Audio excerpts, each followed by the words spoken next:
사사기 9장. 여룻바알의 아들 아비멜렉이 세겜에 있는 외가의 친척을 찾아가서 그들과 외조의 온 가족에게 말하였다. 세겜 성읍의 모든 사람들에게 물어보아 주십시오. 여룻바알의 아들 70명이 모두 다스리는 것하고 한 사람이 다스리는 것하고 어느 것이 더 좋은지 물어보아 주십시오. 그리고 내가 여러분들과 한 혈육이라는 것을 상기시켜 주십시오. 그의 외가 친척이 그의 부탁대로 세겜 성읍의 모든 사람에게 그가 한 말을 모두 전하니 그들의 마음이 아비멜렉에게 기울어져서 모두 그는 우리의 혈육이다 하고 말하게 되었다. 그들이 바알브리 신전에서 은 70양을 꺼내어 아비멜렉에게 주니 아비멜렉이 그것으로 건달과 불량배를 고용하여 자기를 따르게 하였다. 그리고 그는 오브리에 있는 아버지의 집으로 가서 자기 형제들 곧 여룻바알의 아들 70명을 한 바위 위에서 죽였다. 그러나 여룻바알의 막내 아들 요담만은 숨어 있었으므로 살아남았다. 세겜 성읍의 모든 사람들과 밀로의 온 집안이 세겜에 있는 돌기둥 곁에 상수리 나무 아래로 가서 아비멜렉을 왕으로 삼았다. 사람들이 이 소식을 요담에게 전하니 그가 그리심 산 꼭대기에 올라가 서서 큰 소리로 그들에게 외쳤다. 세겜 성읍 사람들은 내 말을 들으십시오. 그래야 하나님이 여러분의 청을 들어주실 것입니다. 한우는 나무들이 기름을 부어 자기들의 왕을 세우려고 길을 나섰습니다. 그들은 올리브 나무에게 가서 말하였습니다. 내가 우리의 왕이 되어라. 그러나 올리브 나무는 그들에게 대답하였습니다. 내가 어찌 하나님과 사람을 영화롭게 하는 이 풍성한 기름 내는 일을 그만두고 가서 다른 나무들 위해서 날뛰겠느냐. 그래서 나무들은 무화과 나무에게 말하였습니다. 내가 와서 우리의 왕이 되어라. 그러나 무화과 나무도 그들에게 대답하였습니다. 내가 어찌 달고 마시는 과일 맺기를 그만두고 가서 다른 나무들 위해서 날뛰겠느냐. 그래서 나무들은 포도나무에게 가서 말하였습니다. 내가 와서 우리의 왕이 되어라. 그러나 포도나무도 그들에게 대답하였습니다. 내가 어찌 하나님과 사람을 즐겁게 하는 포도주 내는 일을 그만두고 가서 다른 나무들 위해서 날뛰겠느냐. 그래서 모든 나무들은 가시나무에게 가서 말하였습니다. 내가 와서 우리의 왕이 되어라. 그러자 가시나무가 나무들에게 말하였습니다. 너희가 정말로 나에게 기름을 부어 너희의 왕으로 삼으려느냐. 그렇다면 와서 나의 그늘 아래로 피하여 숨어라. 그렇게 하지 않으면 이 가시덤불에서 불이 뿜어 나와서 레바논의 백향목을 살라버릴 것이다. 이제 여러분이 아비멜렉을 세워 왕으로 삼았으니 이 일이 어찌 옳고 마땅하다고 할 수 있겠습니까? 이 일이 어찌 여룻바알과 그 집안에서 고마움을 표시하는 일이라고 하겠으며 그가 이룬 업적에 보답하는 것이라 하겠습니까? 나의 아버지가 여러분을 살리려고 싸웠으며 생명을 잃을 위험을 무릅쓰고 여러분을 미디안 사람들의 손에서 구하여내지 않았습니까? 그런데도 이제 여러분은 나의 아버지의 집을 대적하여 일어나 70명이나 되는 그의 아들들을 한 바위에서 죽이고 우리 아버지의 여종과 아들 아비멜렉을 여러분의 혈육이라고 하여서 오늘 세겜 성읍 사람을 다스릴 왕으로 삼았습니다. 여러분이 오늘 여룻바알과 그 집안에게 한 일이 옳고 마땅하다면 여러분은 아비멜렉과 더불어 기쁨을 누리고 그도 여러분과 더불어 기쁨을 누리게 하여 주십시오. 그러나 그렇지 않다면 아비멜렉에게서 불이 뿜어 나와서 세겜 성읍 사람들과 밀로의 집안을 살라버릴 것이며 세겜 성읍 사람들과 밀로의 집안에서도 불이 뿜어 나와서 아비멜렉을 살라버릴 것입니다. 요담은 도망하여 부엘로 가서 피하였다. 그는 자기의 형 아비멜렉에 두려워서 거기에 머물러 살았다. 아비멜렉이 이스라엘을 세 해 동안 다그쳤다. 그때 하나님이 악령을 보내셔서 아비멜렉과 세겜 성읍 사람들 사이에 미움이 생기게 하시니 세겜 성읍 사람들이 아비멜렉을 배반하였다. 하나님은 아비멜렉의 여룻바알의 아들 7명에게 저지른 포악한 죄과를 이렇게 갚으셨는데 자기의 형제들을 죽인 핏값을 아비멜렉에게 그리고 형제들을 죽이도록 아비멜렉을 도운 세겜 성읍 사람들에게 갚으신 것이다. 세겜 성읍 사람들이 아비멜렉을 괴롭히려고 산꼭대기마다 사람을 매복시키고 그곳을 지나가는 모든 사람을 강탈하게 하자 이 소식이 아비멜렉에게 들렸다.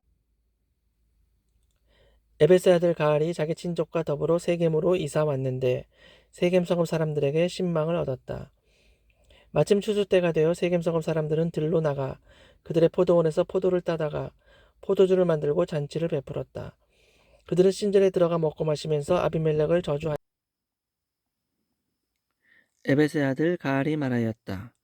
우리 세겜 성읍 사람들이 어떤 사람들입니까? 왜 우리가 아비멜렉을 섬겨야 합니까? 도대체 아비멜렉이 누굽니까? 여룻바알의 아들입니다. 스불은 그가 임명한 자입니다. 그런데 왜 우리가 그를 섬겨야 합니까?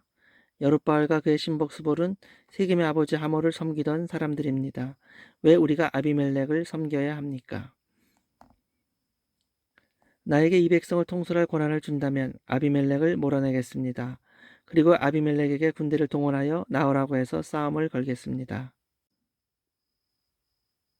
그때 그 성읍의 통치자인 수볼이 에벳의 아들 가알의 말을 전하여 듣고 화가 치밀어 몰래 전령을 시켜 아루마에 있는 아비멜렉에게 알렸다. 보십시오. 에벳의 아들 가알과 그의 친족이 세겜으로 이사 오더니 임금님을 대적하려고 온 성읍 사람들을 충동질하고 있습니다. 그러니 이제 임금님께서는 밤중에 부하들과 함께 들에 매복하셨다가 아침 일찍 동틀녘에 일어나서 성읍을 기습하시는 것이 좋을 듯합니다. 가알이 그의 무리를 이끌고 나올 때를 기다렸다가 그들을 습격하십시오. 아비멜렉과 그와 함께한 모든 군대가 밤에 일어나 세겜 옆에 네 무리로 나누어 매복하였다. 에베스 아들 가알이 나와서 성문 어귀에 서니 아비멜렉과 그의 군대가 매복한 곳에서 나왔다. 가알이 그 군대를 보고 수불에게 말하였다. 보시오, 사람들이 산꼭대기에서 아래로 내려오고 있어. 그러자 수불이 그대에게 대꾸하였다. 산 그림자가 사람들처럼 보이는 것이겠지요. 다시 가알이 말하였다. 보시오, 사람들이 높은 지대에서 내려오고 또 한때는 무오느님 상수리 나무 쪽에서 내려오고 있어. 그제야 수불이 그에게 말하였다. 아비멜렉이 누구이기에 우리가 그를 섬기겠는가 하고 큰소리치던 그 용기는 지금 어디로 갔소? 저들이 바로 당신이 업진여기 든 사람들 아니오. 어서 나가서 싸워보시오. 가알은 세겜 성읍 사람들을 거느리고 앞장서 나가 아비멜렉과 싸웠다. 그러나 그는 아비멜렉에게 쫓기어 그 앞에서 도망하였고 많은 사상자가 성문 앞까지 널렸다. 아비멜렉은 야루마로 돌아가고 스볼은 가알과 그의 친족을 쫓아내어 세겜에서 살지 못하게 하였다. 그 다음날 아비멜렉은 세겜 사람들이 들로 나갔다는 소식을 들었다. 그는 자기 군대를 이끌고 나가서 세 때로 나누어 들에 매복하고 있다가 그들이 성읍을 나서는 것을 보고 일제히 일어나 그들에게 달려들어 그들을 쳐 죽였다. 아비멜렉과 그가 이끄는 한 때는 앞으로 쳐들어가 성문 어귀를 지키고 다른 두 때는 들에 있는 모든 사람을 공격하여 그들을 쳐 죽였다. 아비멜렉은 그날 종일 그 성읍 사람들과 싸워서 그 성읍을 점령하였다. 그는 그 성읍 안에 있는 백성을 죽이고 나서 성읍을 헐고 거기에 소금을 뿌렸다. 세계 망대에 있던 성읍 지도자들이 모두 이 소식을 듣고 엘브리 신전에 있는 지하 동굴로 피하였다. 아비멜렉은 세계 망대에 있던 사람들이 모두 지하 동굴에 모여 있다는 소식을 들었다. 아비멜렉은 군대를 모두 이끌고 살몬산으로 올라갔다. 아비멜렉은 손에 도끼를 들고서 나뭇가지들을 찍어 어깨에 메고 그와 함께 있는 백성에게 지시하였다. 내가 하는 것을 보았으니 너희도 빨리 그대로 하여라. 그래서 저마다 나뭇가지들을 찍어가지고 아비멜렉을 따라가서 지하 동굴 앞에 나무를 쌓아놓고 그 지하 동굴에 있는 사람들 쪽으로 불을 질렀다. 이렇게 해서 세겜 망대에 있던 성읍 사람들도 모두 죽었는데 죽은 남녀가 1000명쯤 되었다. 그 뒤에 아비멜렉은 데베스로 갔다. 그는 데베스에 진을 치고 그곳을 점령하였다. 그러나 그 성읍 안에는 견과 망대가 하나 있어서 남녀 할 것 없이 온 성읍 사람들이 그곳으로 도망하여 성문을 걸어 잠그고 망대 꼴대기로 올라갔다. 아비멜렉은 그 망대에 이르러 공격에 나섰고 망대문에 바짝 다가가서 불을 지르려고 하였다. 그러나 이때 한 여인이 맷돌 윗짝을 아비멜렉의 머리를 내리던져 그의 두개골을 부숴버렸다. 아비멜렉은 자기의 무기를 들고 다니는 젊은 병사를 급히 불러 그에게 지시하였다. 내 칼을 뽑아 나를 죽여라. 사람들이 나를 두고 여인이 그를 죽였다는 말을 할까 두렵다. 그 젊은 병사가 아비멜렉을 찌르니 그가 죽었다. 이스라엘 사람들은 아비멜렉이 죽은 것을 보고 저마다 자기가 사는 곳으로 떠나갔다. 하나님은 아비멜렉에게 자기 형제 70명을 죽여 자기 아버지에게 저지른 죄의 값을 이렇게 갚으셨고 또 세겜 사람들의 죄악도 그들에게 모두 갚으셨다. 여룻바알의 아들 요담의 저주가 이렇게 그들에게 그대로 이루어졌다.